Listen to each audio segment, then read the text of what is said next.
சிறுதொண்ட நாயனார்ன்ட்டு இங்கே திருச்செங்காட்டங்குடி திருவாரூர்லேருந்து பக்கத்தில் இருக்குது. ஒரு 30 கிலோமீட்டரில் இருக்கும்னு நினைக்கிறேன்.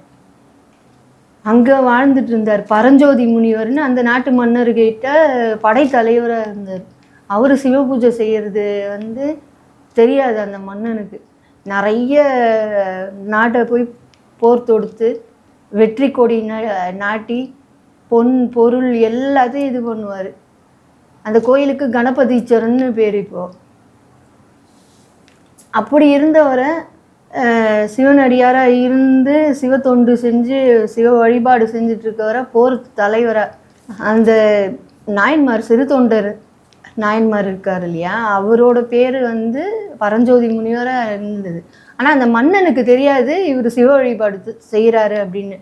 மன்னன் ரொம்ப குஷி அடைஞ்சிட்டாரு. ஏன்னா போகிற இடத்துலலாம் படைத்தலைவர் இவர் தான், பரஞ்சோதி முனிவர் தான் சிறுதொண்ட நாயனார். போகிற இடம்லாம் வெற்றி தான்.